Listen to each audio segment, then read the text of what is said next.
Hi, I'm Jeanette Roche. This is Bridge City News. Here are some of the top stories we've been following. It's April 1st, meaning consumer carbon tax is gone for now, but industrial carbon tax slated to not only stay, but go up today. Plus, Liberal Paul Chang steps down after days of negative headlines for comments that a political opponent should be handed over to China for a bounty. And Conservative Mark McKenzie ousted from party following comments made about Justin Trudeau and public hangings. Your nation, your province, your southern Alberta. From the heart of Lethbridge, it's Bridge City News with Jeanette Roche. Thanks so much for joining us. Gas prices are down across Canada after the pause of the consumer carbon levy came into effect today. As BCN's Naveen Day explains, however, it's not all cause for celebration. Here in Lethbridge, motorists welcomed the opportunity to pay less on their fuel. Gas prices dropped more than 20 cents per litre on Tuesday after the consumer carbon tax was lowered to zero. I think it's great. I come from a farming background in Manitoba, and it's just killing the farmers for paying for fuel. So it's a good thing we're getting rid of it. It's good. I'm glad they canceled it. Only it's not cancelled. It's just a pause, according to former Liberal MP and president of Canadians for Affordable Energy, Dan McTeague. The legislation is still there. The regulations as to how to tweak it, how to put it together, how to flush it out is what has been amended here very temporarily. He hasn't said this is going to be permanent. He said he's going to pause it. It just means that the same old, deadly, pernicious, costly carbon tax is going to be there. And Canadians have long been skeptical of the necessity behind the carbon tax and its impact on fuel prices. Why is gasoline so expensive when, oil goes up $1 and gas jumps like 25 cents. Oil goes down $10 and gas stays the same. It goes up another 25 cents. According to the Canadian Taxpayers Federation, the fight against carbon taxes is far from over. Alberta Director for the CTF, Chris Sims, says you need to look no further than Liberal leader Mark Carney's track record. Prime Minister Mark Carney, carbon taxes are central to his worldview. He's not going to suddenly say no more carbon taxes. No, he has already said that he is going to shift the cost of what we can see as the gas pump carbon tax into the industrial carbon tax. And that is a hidden form of carbon taxes. And the problem there, of course, is that there's no magic bullet. Businesses aren't just able to absorb that cost. They will pass the cost on down to us. Still, some Canadians remain grateful for what we have. We're fortunate, though, where we're not. Europe, I spent almost 20 years working in Europe, and fuel prices always been expensive there, and it's even way more now. And the average income over there is way less. And many more Canadians are hopeful that the carbon tax will soon be no more. For Bridge City News, I'm Naveen Day. The levy had previously been set at $80 per ton and increased yearly since the charge was first imposed 6 years ago. That had most recently equated to 17.6 cents on each liter of gas, although it may be offset by swings in crude prices or refinery downtime. Meanwhile, the final carbon rebate is to be paid starting April 22nd for those who filed their 2024 tax returns before tomorrow. But those filing after that date, the rebate will be sent after their returns are assessed. And although the consumer carbon tax is paused for now pending Parliament's return, the industrial carbon tax is still in place and was slated to go up today. Political commentator and BCN contributor Brian Lilly explains. The industrial carbon tax still there. Mark Carney still wants to raise it on all the industries that Donald Trump wants to raise tariffs on. What's the difference between raising a tax by your own government and, a tariff by a foreign government? They're both going to have the same impact in terms of making the products more expensive and resulting in lost jobs because the company's no longer competitive. Catch the full interview with Brian Lilly coming up after the business news. Toronto area candidate Paul Chiang says he's no longer running for the Liberals in this federal election, but it's not because his leader kicked him out. There have been days of mounting pressure for Chiang to resign or for the Liberals to fire him over his comments that a political opponent could be turned over to Chinese officials in return for a bounty. Chiang made the comments in January about conservative candidate for Don Valley North Joe Tay, who had a bounty placed on him by Hong Kong police last December. Chiang told a Chinese language newspaper 3 months ago that everyone at a conference could claim a bounty if Tay was brought to Toronto's Chinese consulate.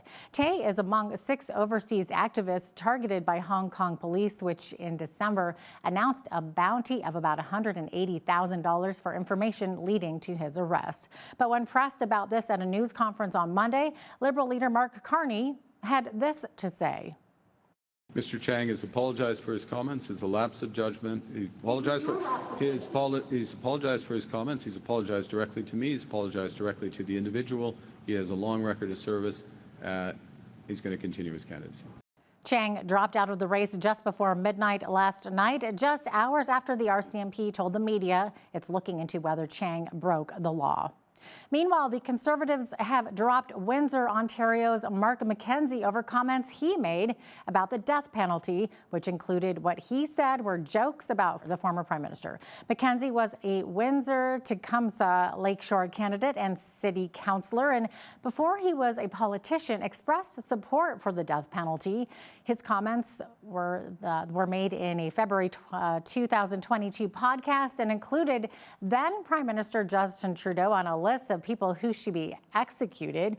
Recently, it resurfaced on the campaign trail. When Conservative leader Pierre Poilievre was asked about this at a recent campaign stop, he said, "We fired him, he's gone." Most episodes of the now defunct Mark and Chris podcast have been removed from the web. A second Conservative candidate has also been removed by the party. Stéphane Marquis, who was running in the Montreal riding of Laurier-Sainte-Marie, currently held by Minister Stephen Guilbeault, said on social media he was notified by Quebec's operations manager for the party that posts from his Twitter or X account were deemed a sufficient reason to end our political collaboration. He has called the province of Quebec a disgrace, referring to Canada's equalization payment system, and claimed billionaire Bill Gates was trying to profit through vaccines, among other things. He said on his post on X that the party, by letting him go, quote, desecrated the basic principle of liberty. On April 2nd, U.S. President Donald Trump is expected to impose reciprocal tariffs in response to various alleged trade practices, and he may also reinstate economy-wide tariffs on Canada and Mexico. Liberal leader Mark Carney says Canada will impose countermeasures if the U.S. goes ahead with another wave of tariffs. Carney made a campaign stop in Winnipeg today to talk about affordability in Canada in the wake of President Donald Trump's hefty levies. President Trump is in the process of trying to fundamentally restructure the U.S. economy, and that means that our economy here needs to change dramatically as well. And as I made clear to President Trump in our call last week, I will reject all attempts to weaken Canada, all attempts to wear us down, to break us down, so that America can own us. Carney also focused his speech on making life more affordable for Canadians, while Conservative leader Pierre Poilievre made more commitments to the energy sector, and NDP leader Jagmeet Singh focused on health care. An Alberta Health Services policy that was supposed to take effect on April 1st has been horribly misrepresented, according to the provincial government, after media reports surfaced about planned changes to food policies in emergency departments meant taking away snacks for young cancer patients like popsicles, juice boxes, and cookies. The province has now put a pause on the policy. According to Premier Danielle Smith, the proposed policy was not meant to deprive patients of food. All I can tell is that there was something lost in translation. What AHS, and this was a decision that was made back in September, their intention was to change food delivery so that they could reduce any potential spoilage and waste, which makes sense. We want to be efficient. We don't want food going to spoil or waste. But somehow that got implemented in a way that was not consistent with what the policy was. So when we heard these stories, Minister LaGrange immediately called over to AHS and said, what is going on? And the new CEO said, is putting a pause on the policy to find out why it was interpreted incorrectly. And if we can still find some ways to save, we want to make sure that we can save on food wastage, but the intention was never to deny patients sustenance while they're waiting for treatment or after treatment. So it was a misapplication and a misinterpretation of a policy direction that's since been paused. Alberta's opposition NDP leader Naheed Nenshi stopped in Lethbridge Tuesday after touring southern Alberta for the day. In a meeting with reporters, Nenshi bashed Premier Smith for her trip to Ben Shapiro's PragerU event in Florida, claiming she's, quote, sucking up to extremists. He also was critical on her tariff response to not implement tariffs on energy to the United States. She claims victory that she somehow, by taking 4 staffers to Florida for a 20-minute fireside chat, convinced Ben Shapiro to talk about tariffs. In fact, he's been talking about tariffs for months.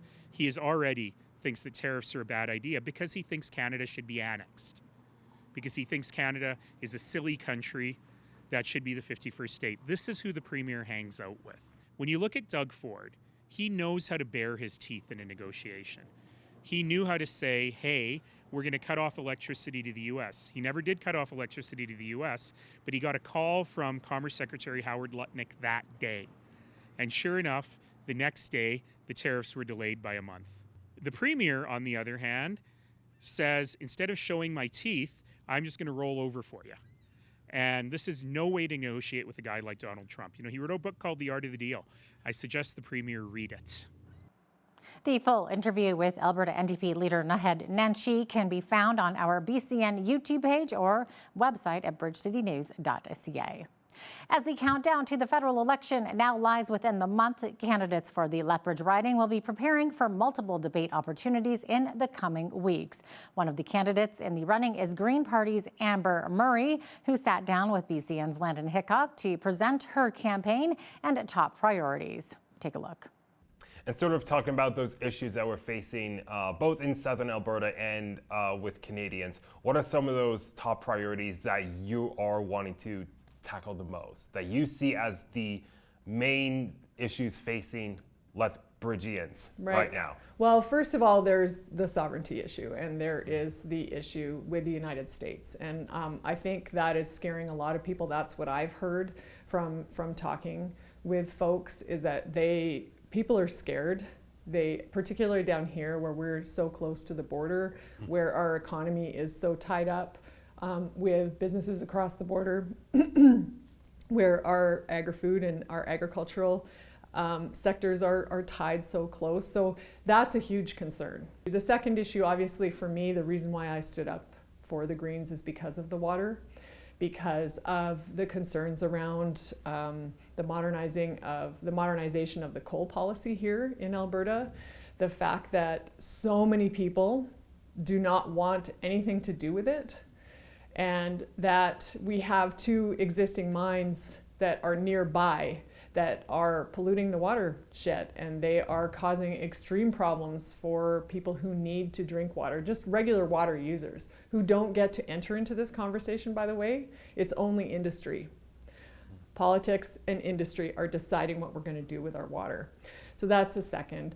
The third is absolutely proportional representation, at least at the very minimum electoral reform. It's ridiculous. It doesn't matter if you are on the left of the spectrum or the right. We just don't have adequate voices for all people in the West. Those elections are decided in Ontario and Quebec. They are not decided here. And I think the reason why so many Albertans, having grown up and spent most of my life in this province, I think the majority of Albertans flock to the Conservative Party because they are so angry. Right? It's all we have.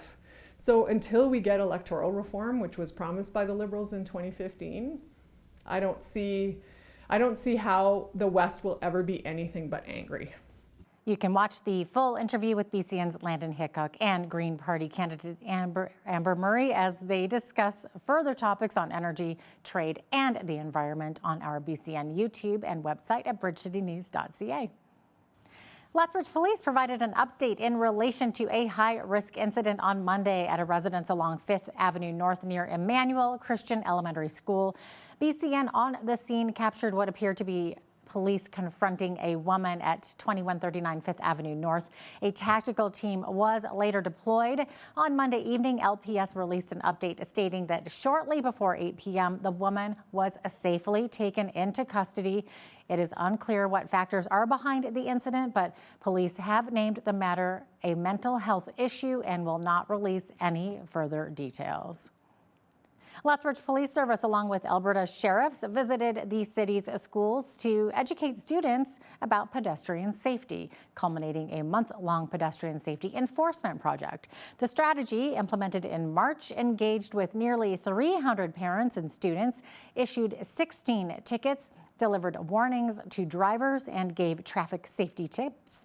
Sergeant Daniel Lumnus, in charge of the Lethbridge Police Service's Traffic Response Unit, provides more information on the measures implemented for pedestrian safety. Everybody on the road, obviously motorists as well as pedestrians, they just need to be paying attention to their surroundings. The drivers need to be paying more attention. Pedestrians need to take more caution. We just want to give ourselves the safest chance to be, or sorry, the best chance to be safe out there as we can. Pedestrians try and use a marked crosswalk and marked pedestrian lights when available.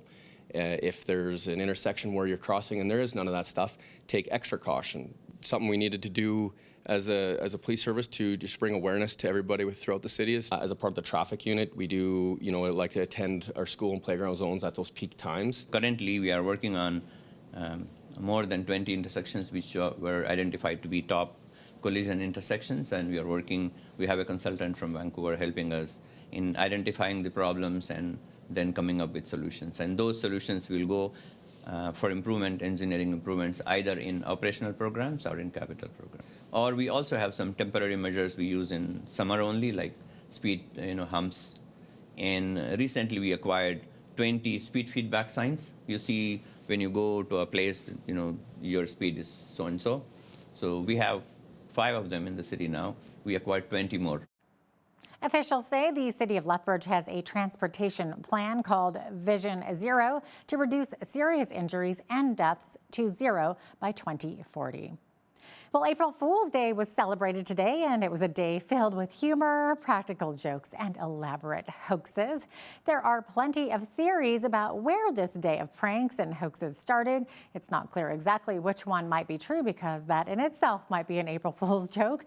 But what is clear is that April Fool's Day has roots stretching back hundreds of years. We spotted a few jokes and fake news stories today and thought we'd share them with you, including WestJet announcing a program called Vacation Flex, which offers guests the chance to share their vacation social media posts on billboards across the country. I actually don't hate that idea. And here locally, Tourism Lethbridge announced the city will introduce wind-powered transit buses equipped with individual wind turbines. Look at that. And Coaldale Mayor Jack Van Ryn announced his town's Civic Plaza will be home to the world's largest outdoor hot tub park, which actually doesn't sound like a bad idea at all. Well, we had mostly a mix of sun and cloud today, with a slight chance of showers toward the end of the day on this first day of April, but it's no joke. We could see some flurries in the forecast. I'll be right back with a full look at the 7-day and national forecast.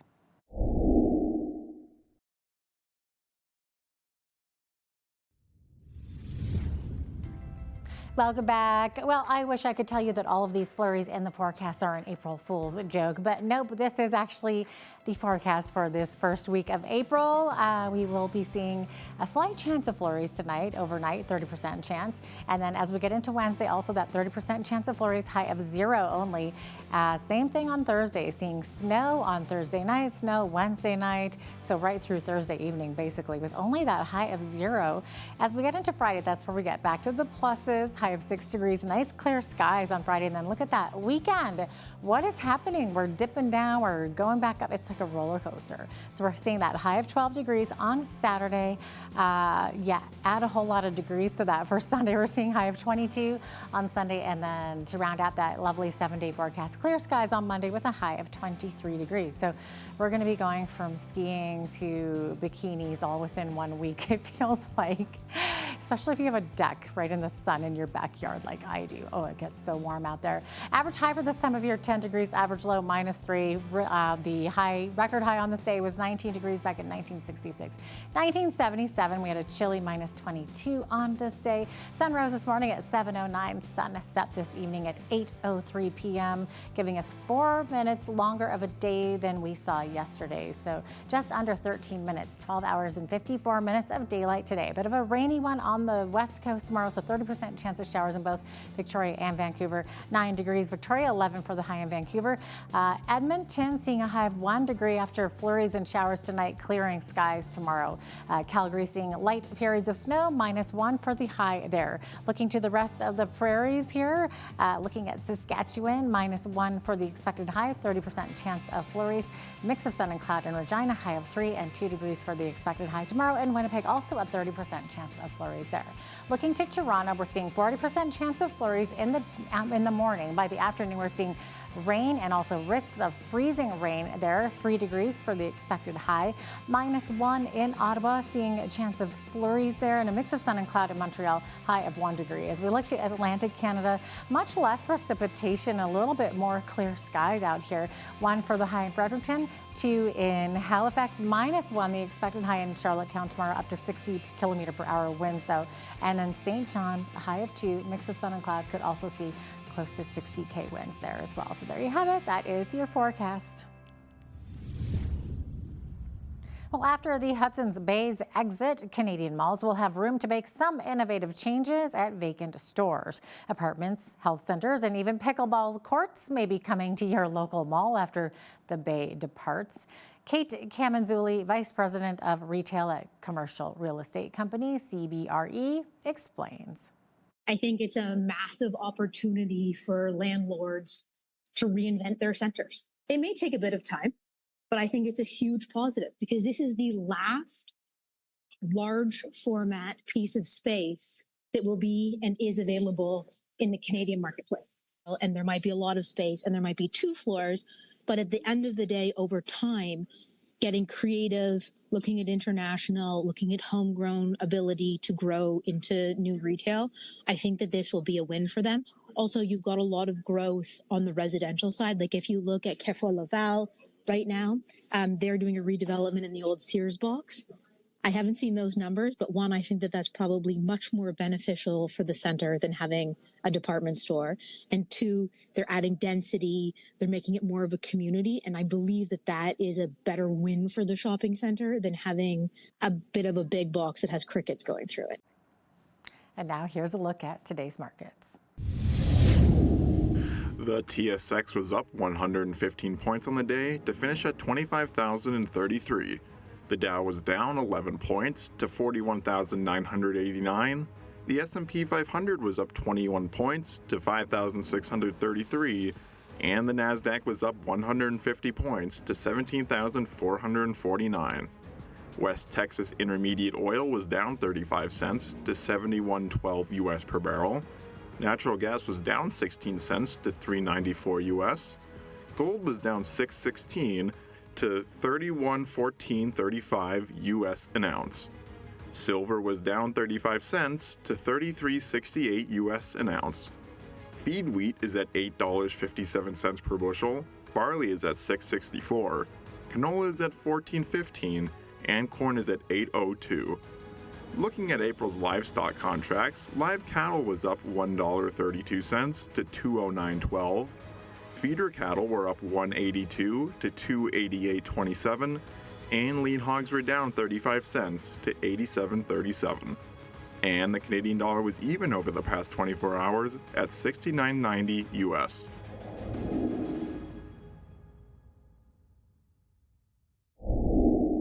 Recapping one of our top stories today, gas prices are down across Canada after the pause of the consumer carbon levy came into effect. The levy had previously been set at $80 per ton and increased yearly since the charge was first imposed 6 years ago.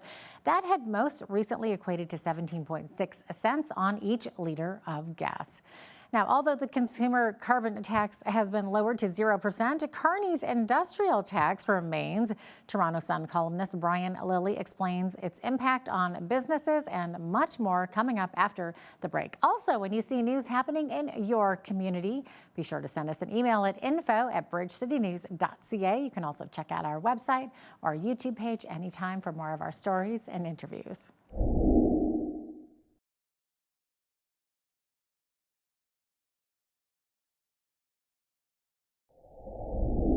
It is April 1st, and that means the consumer carbon tax was dropped today, but the industrial carbon tax was also slated to go up today. No, it's not an April Fool's joke, but here to weigh in about the carbon tax and some not so well thought out comments by some MP candidates is political commentator Brian Lilly of the Toronto Sun. Hello, Brian. Hi, Jeanette. Some of what we're going to talk about could drive you to drink. I'm not recommending that, but I do want to point out, not on our schedule of topics, but the alcohol escalator tax also going up today. So alcohol is going to cost more. Happy April Fools. Yeah, I was going to say maybe that's the April Fool's joke of the day there. But Brian, let's begin with these two candidates. So one of them is a Toronto area candidate for the Liberals, Paul Chiang, who has stepped down after days of negative headlines for his comments that a political opponent should be handed over to China and that people could make some money off of his bounty. So Brian, what happened with Paul Chiang? And why was Mark Carney so slow to react about this? A complete failure of leadership by Mark Carney. This was his first real leadership test and utter incompetence. Back in January, Paul Chiang, who is currently, he's still the Liberal MP for Markham Unionville. This is an area northeast of Toronto. Very large Asian population there. There's a place called the Pacific Mall. You go there and you're going to see more Chinese lettering than you will see English lettering at times. Trust me, fantastic, fascinating place, but a big Chinese population. And Paul Chiang is of Chinese descent, born in Pakistan to Chinese parents, came to Canada as a kid, served 28 years as a municipal police officer in York Region, just north of Toronto. Great story. But he's talking about one of his competitors, not in the same riding, but a Toronto riding, Don Valley North, this guy named Joe Tay. Joe Tay is also an immigrant from China, Hong Kong specifically. And he's still active in speaking out for democracy in Hong Kong and in China broadly. Well, Chinese government doesn't like this. Authorities there put a bounty on his head of 1 million Hong Kong dollars, which amounts to just under 200,000, 185 to 200,000 Canadian dollars.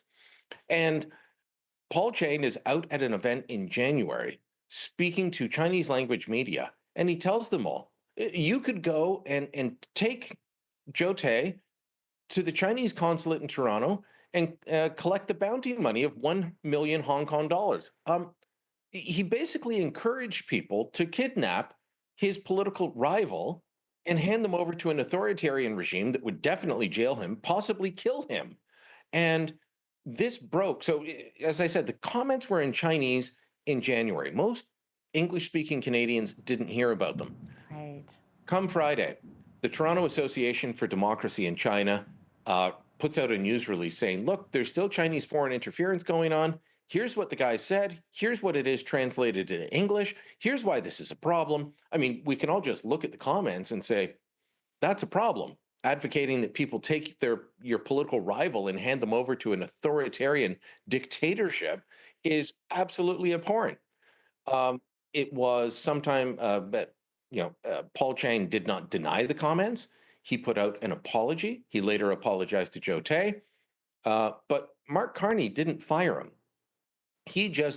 In fact, I was there on Monday morning in an industrial park north of Toronto where he defended him. There were 6 different questions put to Mark Carney about this during his news conference. And he defended Paul Chiang to the hilt, called him a man of integrity, to quote Princess Bride, you keep using that word. I don't think it means what you think it means. There's nothing to do with integrity in encouraging your political opponent to be kidnapped and handed over to China. This was a major failure in terms of Carney's test of leadership. He hasn't had many big. This is his first big stepping on a rake moment, you might say. And in terms of leadership, it just wasn't there. Chang, by the way, did resign later, right? But only after the RCMP announced that they were investigating, because he may have broken the law in counseling people to commit a kidnapping, which is a crime. Right? It's almost like he's a spy or something like that. My goodness. Okay, so Brian, the Conservatives also lost a candidate in Windsor, Ontario today. Yeah. So Mark McKenzie over comments about public hangings, and that included Justin Trudeau deserves the death penalty. I'm paraphrasing here, but Brian, I believe Mark McKenzie has now stepped down. He's been fired. Okay. So this is the difference. Pierre Poilievre and the Conservatives announced right away, oh, we hadn't seen this. Because this happened on a podcast in 2022 around the end of the convoy. And McKenzie was talking about bringing back public hangings. Now, he didn't specifically call for Justin Trudeau to face the death penalty, but his comments could be construed that way. Even if you can construe them that way, that's unacceptable. But these podcasts had been scrubbed from the net. Somebody found one. I'm going to guess, perhaps the local Liberal MP, and who knew he was going to be fighting off a contender, and he put that out there. Mark McKenzie is a sitting Windsor City Councillor. He was elected months after this podcast was put out. So immediately after it came out, the Conservatives said, no, you're done, you're gone, you're fired. That's a world of difference between something coming out on Friday morning, and it's not until 5 minutes to midnight. And I honestly think, Jeanette, that Paul Chang put out his resignation notice at 5 minutes to midnight rather than this morning, because he didn't want people thinking it was an April Fool's joke. But the Liberals defended Chang to the hilt. The Conservatives looked and said, no, you can't be saying that. You're gone. World of difference. Yeah, that is a huge difference indeed. Brian, switching gears here, the consumer carbon tax was dropped today. And no, it wasn't an April Fool's joke, but some people are actually seeing a drop at the pumps of 17 to 18 cents per liter. So didn't the Liberals spend years telling us that the carbon tax was not driving up prices? Oh, it doesn't drive up prices, Jeanette, not at all. That's why we're seeing a 17 to 18% drop in price as soon as they get rid of it. This morning in my immediate neighborhood, the gas stations had not dropped their prices, but I know in other areas around Toronto they had. I've heard from people in different parts of the country that said, yes, I saw the price drop. That's good. All right. I'm not going to heap scorn upon the Liberals and Mark Carney for reducing the carbon tax. But you guys spent the last several years telling us that we absolutely had to have this, that it had to be higher, that without this, the planet would burn. Oh, and by the way, it's not costing you more.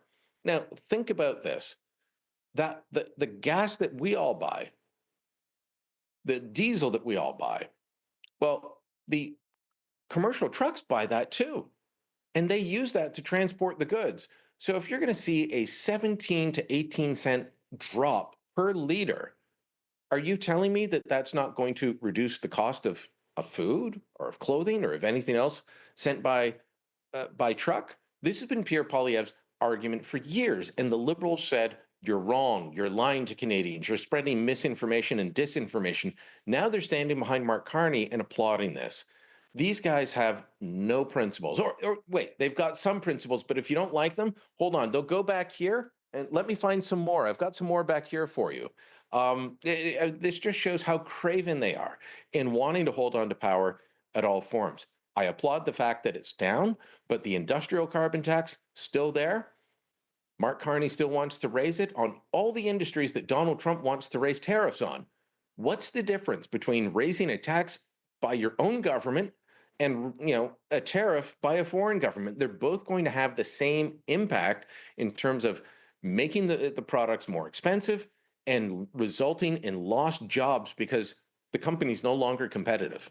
Oh boy. And then we've also got the industrial carbon tax still in place, and it was slated to go up today. And Mark Carney has said that he also wants to increase the industrial carbon tax to offset the consumer carbon tax going away. So who will that impact, Brian? It's going to impact the steel industry. It's going to impact aluminum. It's going to impact cement. It's going to impact construction. Yeah. It's going to impact manufacturing. What are you seeing all the political leaders do these days? Go around and tour factories. They're going around and they're showing up. Now, today, Mark Carney's in Winnipeg, Manitoba at the New Flyer bus factory. Guess what they use a lot of there? Building those buses, steel and aluminum. And I'm sure he's there because they build some great electric buses, which work in some places, don't work in others. You know, they make fantastic conventional buses too. I'm sure he's there for all of those reasons, but Carney wants to make all the components that go into those buses more expensive. New Flyer used to sell a lot into the United States. They're having trouble with that right now because of Made in America provisions and soon the tariffs. And on top of that, Mark Carney's going to add an industrial carbon tax that will drive up the cost of every single component that goes into that bus.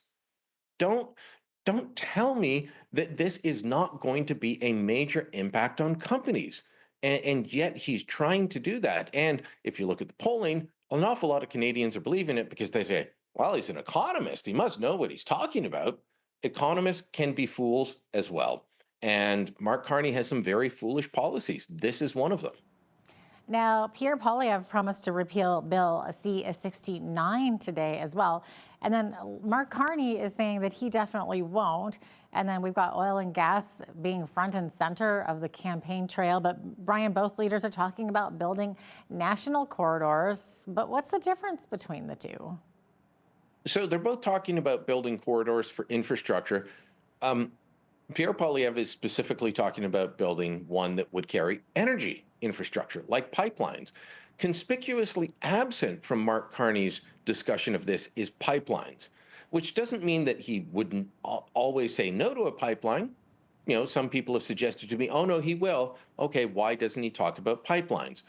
Well, he's talking about conventional and green energy, and he's talking about they don't want to talk about pipelines. They don't want to talk about conventional energy, meaning oil and gas, because Mark Carney is a net zero advocate. So Poilievre is in St. John's, Newfoundland today. And of course, you know, you guys in Alberta might remember now and again that Alberta or Newfoundland and Labrador also have offshore oil. They've got major oil reserves out there. They've got natural gas out there.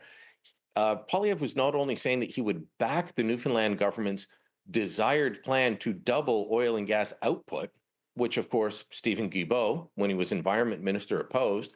He wants to support doubling their output, but he also said that he would fast track a floating liquefied gas liquefaction plant to ship the natural gas to Europe and displace Vladimir Putin's gas that is being sold to Europe and funding his war in Ukraine. That got great applause from the workers there.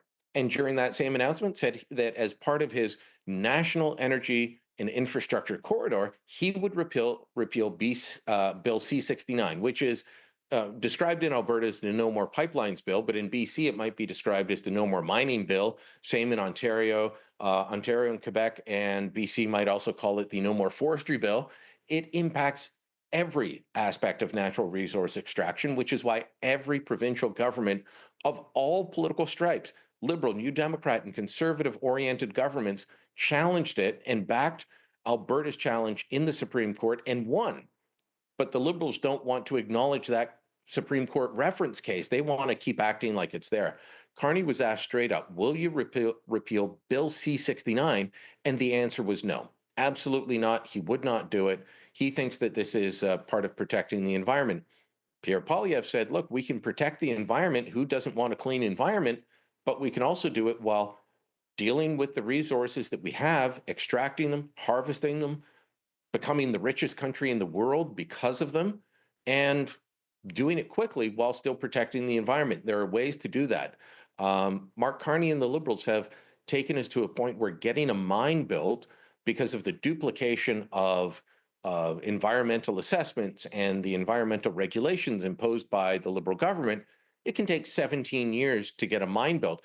As Pierre Poilievre said, what are you going to learn at year 16 and 6 months that you didn't know earlier on. And so he wants it to be between 6 months and a year to get these sorts of permits approved. Wow. Switching gears here to the war on drugs. Brian, you caught up with Pierre Poilievre recently on the campaign trail and asked him about drug policy in light of some court challenges in Ontario trying to stop changes like we've done here in Alberta. So this province is turning the corner after being ravaged by opioids. But did Poilievre tell you about his drug policy if he's elected? Yeah, and kudos to Alberta for turning the corner. I had Marshall Smith, Danielle Smith's former chief of staff, who really advocated for a change. I had him on the Full Comment podcast that I host recently, and just talked about how well Alberta is doing and what it took to get there. It's a massive shift, and a city like Lethbridge, especially, was really hit hard by the opioid crisis. But you can find that same kind of impact to varying degrees straight across the country. Most people think about the Vancouver downtown east side. It's in Lethbridge, it's in Red Deer, it's in Barrie, Ontario, it's in Chicoutimi in Quebec. It's not just a big city thing anymore. And there have been court challenges trying to stop the Ford government from doing some of the same things that Alberta's done. And judges have intervened to say you can't do that. And that's still before the courts, and it's being fought out. So I asked Poilievre about that. And he said that he will end what he called the liberal insanity of drug policy. Look, the people challenging what the Ford government's trying to do in court say that getting rid of safe injection sites next to schools and daycares, literally within 150 meters, that impacts their Section 7 charter rights to life, liberty, and security of the person. And so I put that in the question to Pierre Poilievre, and he replied with, what about the life, liberty, and security of the person for the little kid stepping on a needle in the local park or being attacked by someone whacked out on fentanyl?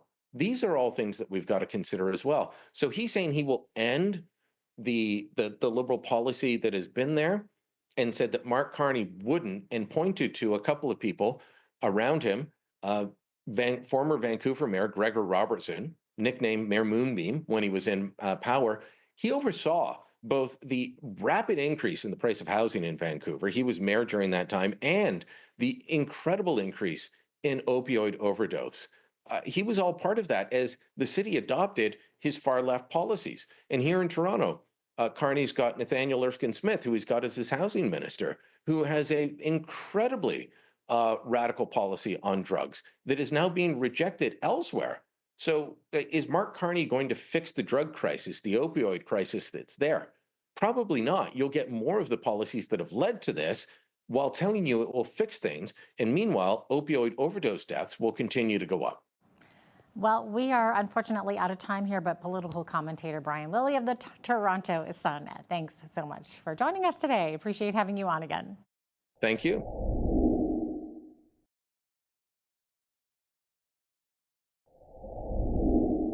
Tax season is here once again, and as always, there are some changes from last year just to keep us all guessing. Today's guest has some advice how to prepare your taxes and hopefully save some money. Kent Prestige has decades of experience preparing taxes, and he is the owner of Prestige Consulting and is also an instructor at Reeves College in Lethbridge. Kent, great to have you with us again. It's great to be here. So first of all, when we do personal taxes, we need to be they need to be filed. And what is the penalty if you end up being late?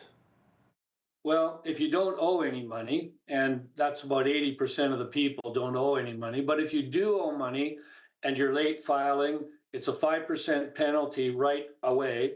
So like for 1 day late, it's 5% penalty of the taxes that you owe. And if you wait, every month they add another 1% on top of that. So you don't want to be late filing if you owe money. If you don't owe money, well, there's no fine for being late. And for those of us living in Alberta, we just heard in the spring budget that the tax rate for those making less than $60,000 a year will drop from 10% to 8%. Just to clarify, is that for this year's tax filing, or will we have to wait until next year's tax year? Yeah, it's for this current year that we're in. So when you file your taxes next year, the average person will get about $750 less provincial tax that they have to pay. So for a couple, that could be $1,500, which is pretty nice. Yeah, and many people today like simply just use like tax software to file their tax returns, but sometimes it may be worth hiring a tax professional to do the preparation. Why is that? Well, I guess basically you don't know what you don't know. Just give you a little story about that. I had one of my clients, well, this was about 10 years ago, say to me, I want to do mine using a bought in the store software, and then I want to compare it to what you do.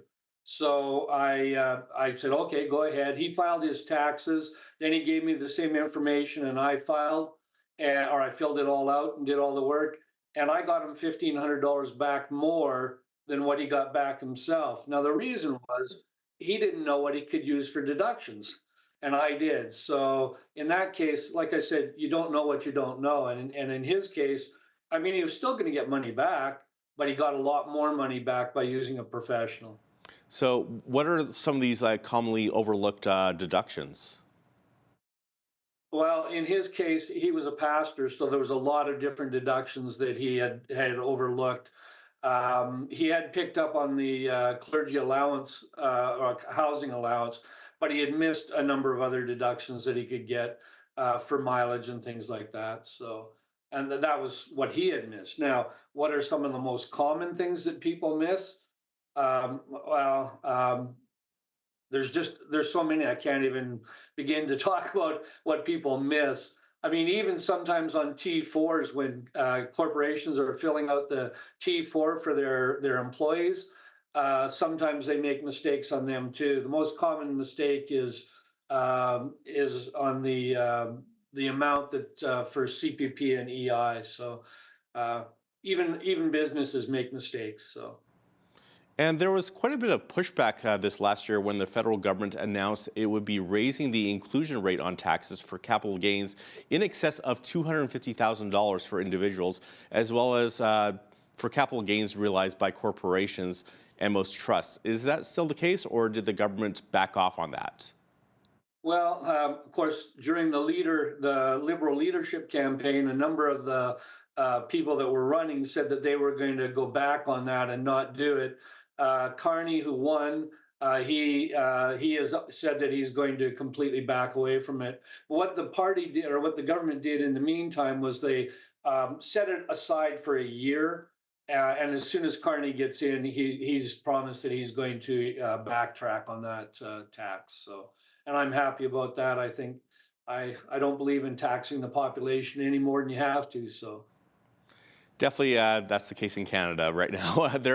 But there are some changes for Uber drivers, online tutors, and e-commerce sellers. What do they need to be aware of? Well, up until now, they self-reported their income, but the government is now forcing the Uber company to keep track of the income that the drivers make, and then that money, that amount, is going to be reported directly to the CRA. So I suppose there was probably a lot of people who weren't reporting that income.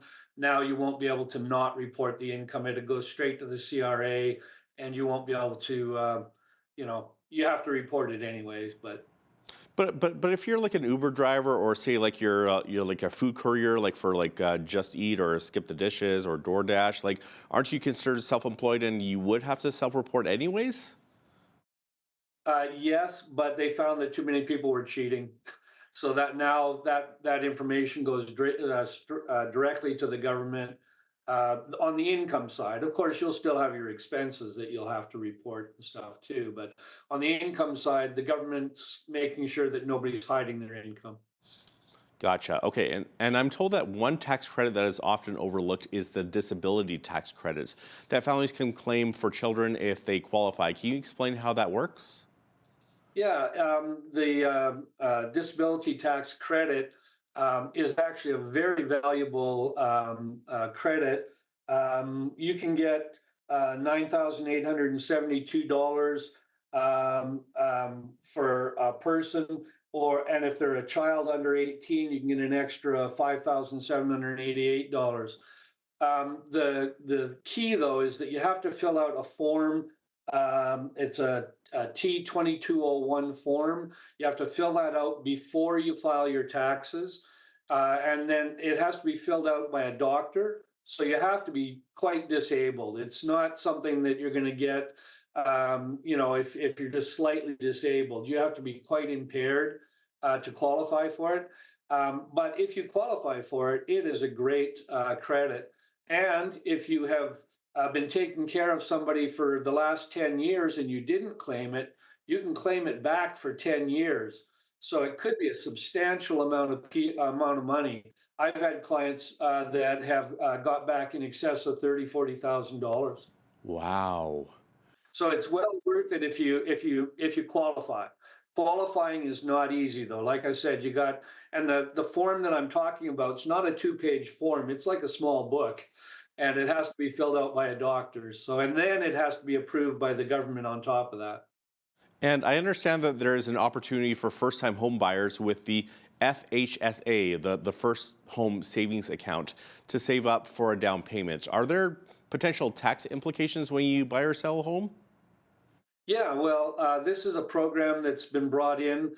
It's very similar to the RRSP, so people are familiar with the RRSP. A few differences, but the principle is the same.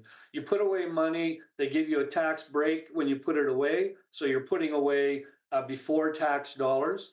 And then when you take the money out, you don't have to pay tax on it at all if you buy a qualified house. It's got a lot of strict restrictions around it. You put away $8,000, but you can only do that for 5 years. So you can put away a total of $40,000. And then within 15 years, you have to use that money to buy a house. Or if you decide not to buy a house, you can roll that money into an RRSP as long as you have room for it. So it's a really good deal. Go ahead. So you say when you buy a qualified house, what's a qualified house? Well, it's basically, there's a number of qualifications. Any house that you buy, the qualifications are that you can't have owned a house for 4 years prior to that. But any home that you buy that's a house, you can certainly use the money for that. And as long as you own the house, or even if you sell it in the future, you don't have to pay tax on that $40,000. So it's quite a substantial savings. I wish they had had it when I bought my house. So. For sure, and as always, there's the option of borrowing against your RSPs to purchase a home. Any changes with that recently? Nope, that's still in there. You can still borrow against your RSP. The trick there is, though, that you have to pay it back over, I think it's 11 years. I'm not sure on the exact number of years, but you have a number of years you have to pay it back over. And if you don't pay it back into the RRSP, then you have to claim it as income a little bit every year. So it's not quite as good as the one that's specific for houses, but still, boy, with today, $40,000, it's a down payment, but barely, if you know what I mean. So it doesn't hurt to borrow from your RRSP, and you can do both.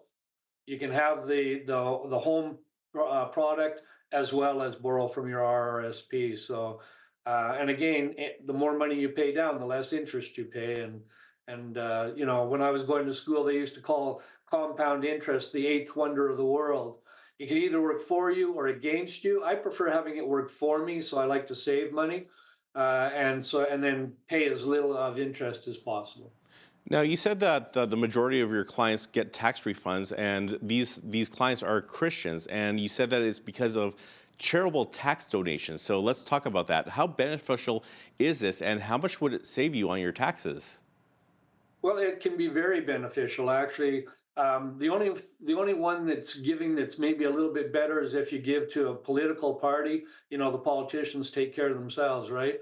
But for donations to a church or to any charity, the first $200, you're going to get 15% back federally, plus you're going to get the same amount on your provincial taxes, not the same amount towards your provincial taxes. So you're going to save about 25% if it's under $200. If it's over $200, you're going to save 29%, and closer, depending on what province you live in, that would be closer to 50%. So, so it's well worth doing. I mean, it's it's really a blessing for those that take advantage of it, because not only do you get to support your favorite charity, you also get a tax deduction for it. Awesome. And what about childcare expenses? Can we deduct those? You certainly can. If your child is under 7 years of age, you can claim up to $8,000 for each child during the year. If you spent that much, you may have and you may not have. And of course, anytime you can save money, save taxes on money that you had to spend anyway, it's going to be an advantage. So. And how long should a person hang on to their tax documents? Like, is there like a set time, like a year, 2 years, 5 years, 10 years? No, actually, the government has strict rules around that. You have to hold on to your records for 6 years. And I always tell my clients 6 years plus the current year. So I really stretch it to 7. After that, you can get rid of your records. Income taxes are actually statute barred, which means that the government can't go back more than 3 years unless they find something wrong. If they find that you've cheated or you've done something wrong on your taxes, then they can go back further. But otherwise, they can only go back 3 years. So, but then keeping your records for 7, just in case, they want to argue with something. And any final advice for someone that is filing their taxes on their own or using tax software?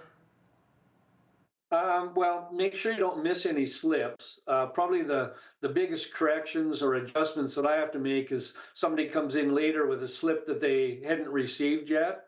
So I always make sure you've got all the slips that you need, and then go ahead and do your filing. If you're filing it on your own, there's a tax guide that Revenue Canada publishes. I would recommend that you take a read of that so that you've got a pretty good idea of what you can and cannot deduct. And for those that are like shopping around for someone to file their taxes on their behalf, what questions should they be asking? Well, first of all, how much are you charging? Because, you want to know what you're paying. A lot of preparers will file your taxes and then they'll give you an immediate return. They basically pay you, and then they get the money back from the government. Of course, they take some money for doing that service, right? So watch that. And today, there's hardly any reason in my thoughts to do that, because when I file somebody's taxes online, they usually have their money back in their bank account with less than 9 days. So if, say, a tax filer charges you $30 to give you a check today, that's really high interest. Just wait your 9 days and get your money back from the government and save that fee that they've charged you. Kent Prestish is the owner of Prestish Consulting and is also an instructor at Reeves College in Lethbridge. Kent, thank you so much for your time today. Well, thanks for having me. I'm Naveen Day. On behalf of all of us here at Bridge City News, thanks for watching.